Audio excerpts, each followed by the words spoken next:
when is the ideal feeding window? So it turns out that the answer to the question, when is it best to eat, is actually best answered by thinking about the other side of the coin, which is when is it best to fast?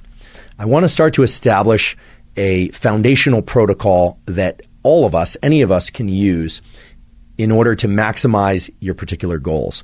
First of all, it pays off in the metabolic sense and in the health sense and in the weight maintenance or loss sense to not ingest any food in the first hour after waking, and potentially for longer. The second major pillar that's well supported by research is that for the 2 and ideally 3 hours prior to bedtime, you also don't ingest any food or liquid calories for that matter.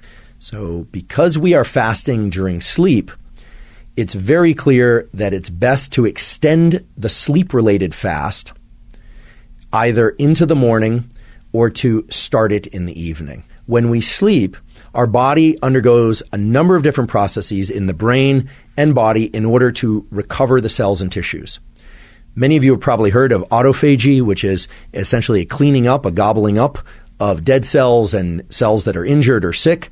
And this is a natural process that occurs, and it occurs mainly during sleep, although not only during sleep. Fasting of any kind does tend to enhance autophagy. So you're already fasting when you're asleep, and how deep you are into that fast depends on how long it was since your last meal. So if you fast early in the day and you've been asleep for 5, 6, 7, 8 hours, I would hope somewhere between 6 and 8 hours for most people is going to be beneficial.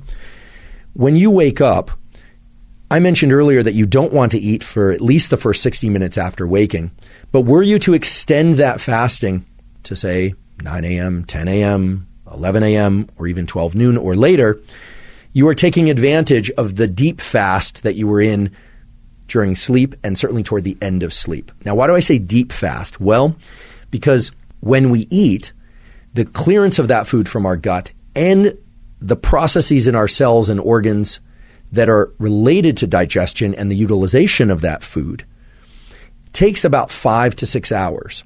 So if you eat a meal and that meal lasts 10 minutes, 20 minutes, or 30 minutes, or even an hour, and then you stop eating, you've stopped eating, but you are not fasting at that point. You can say you're fasting because you're no longer putting food into your digestive tract, but you are not in a fasted state. You are not under conditions of fasting. So one thing is certain, that you want your eating window to be tacked or attached to your sleep-based fasting in a way that makes it easier for you to get into the fasted state for a period of time.